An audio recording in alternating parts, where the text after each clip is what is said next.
Halo, selamat pagi Bapak Ibu Saudara yang kasih Tuhan. Apa kabar? Saya berharap tetap kita dapat menjaga kesehatan dan kalaupun ada di antara kita yang sedang dalam keadaan sakit, baik di rumah maupun dirawat di rumah sakit, jangan putus asa. Tetap semangat, tetap minum obat, tetap dapat perawatan yang baik dan juga yang utama adalah pertolongan Tuhan yang menyembuhkan. Itu doa dan pengharapan kita. Pagi hari ini kita akan merenungkan sebuah tema, yaitu bagaimana menjadi orang yang kuat dalam iman. Saudara-saudara, pembacaan Alkitab terambil dari Injil Markus pasal 16 ayat 9 sampai ayat yang ke-11. Bapak Ibu Saudara, dulu pernah ada seorang calon pendeta perempuan yang memiliki suara yang lemah lembut dan volume suaranya pun nggak keras-keras amat. Dan kondisi seperti ini dapat menjadi penghambat baginya di dalam berkhotbah maupun juga berkomunikasi dengan orang lain. Dan rupanya kekurangan dirinya ini disadari. Dan kemudian dia berjuang sedemikian sehingga sekarang setelah menjadi pendeta beberapa tahun, kita tidak lagi bisa mendengar suaranya yang dulu, yang lemah lembut dan kurang keras. Saudara, contoh dari kehidupan nyata seorang calon pendeta perempuan ini adalah juga sebagai suatu contoh dari realitas perubahan kehidupan yang dapat saja terjadi pada setiap orang, termasuk saudara dan saya, yang ingin menemukan titik balik dalam perjuangan iman, perjuangan kehidupan yang mendewasakannya. Nah, saudara-saudara, kebangkitan Tuhan Yesus itu adalah juga titik balik perubahan kehidupan manusia, kehidupan kekristenan kita, agar kita semakin dimampukan untuk menjalani pengutusannya ke dalam dunia ini.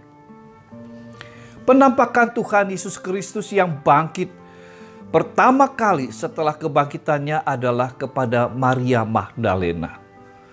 Dan kita dapat belajar beberapa hal dari peristiwa penampakan kebangkitan Yesus kepada Maria Magdalena. Yang pertama adalah dari kedukaan, kesedihan, kehilangan, menjadi seorang yang dikuatkan karena pertemuan, perjumpaan dengan Tuhan yang bangkit.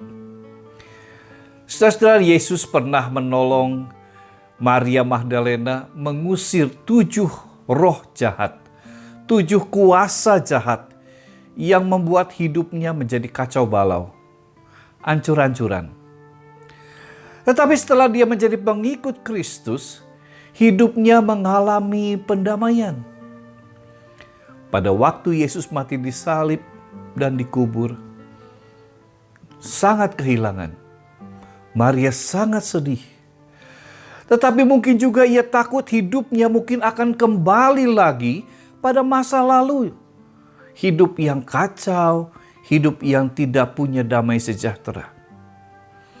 Nah, ketika Yesus menampakkan diri setelah ia bangkit kepada Maria, ini merupakan suatu kegembiraan dan keyakinan yang dikuatkan bahwa hidupnya tidak akan pernah sama seperti masa lalunya.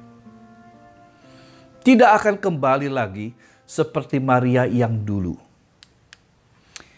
Saudara, yang kedua adalah karena masa lalunya yang buruk dan ia perempuan, dalam konteks patriarkal di mana perempuan kurang dihargai dan didengar, maka ke-11 murid yang lain, juga para pengikut Yesus yang lain yang banyak itu, tidak percaya pada apa yang dikatakan, pada apa yang disaksikan oleh Maria Magdalena. Dan kondisi ini bisa saja membuat Maria Magdalena down, mentalnya jatuh. Tetapi saudara, yang mengherankan di sini adalah mengapa Yesus mengutus Maria yang dia sudah tahu bahwa Maria sulit diterima, sulit dipercaya oleh para murid yang lain. Tetapi Yesus justru mempercayai Maria, mempercayakan kepada Maria berita kebangkitannya kepada para murid yang lain. Yesus percaya bahwa Maria mampu memberitakan, menyaksikan kebangkitan Yesus bukan hanya kepada momen perjumpaan Maria dengan 11 murid dan orang banyak, tetapi lebih jauh, yaitu pada keseluruhan dan keutuhan kehidupan Maria di masa depannya. Dalam sejarah gereja selanjutnya, Maria Magdalena dihormati sebagai orang kudus oleh gereja Katolik, gereja Ortodoks Timur, persekutuan gereja-gereja Anglikan, dan bagi kita, gereja-gereja Protestan yang bermazhab Lutheran. Hari peringatannya jatuh pada tanggal 22 Juli. Bagi gereja kita, Maria dihormati sebagai salah seorang Sri Kandi Iman, pejuang iman perempuan. Maka itu saudara-saudara, sebagai pengikut Kristus masa kini, tidak perlulah kita merasa rendah diri dan kurang mengambil peran di tengah-tengah dunia. Tidak ada orang yang sempurna. Mungkin kita pernah memiliki masa lalu yang kacau. Tetapi ketika Tuhan berjumpa, Yesus yang bangkit itu menjumpai saudara dan saya, itulah titik balik kehidupan kita.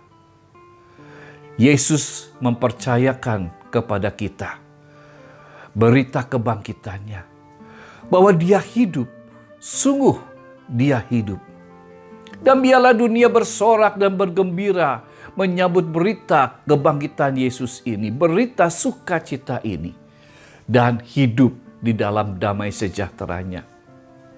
Mari kita menjadi pejuang-pejuang iman yang menyaksikan kebangkitan Yesus, yang membawa damai sejahtera dalam kehidupan kita. Tuhan Yesus memberkati kita semua. Amin.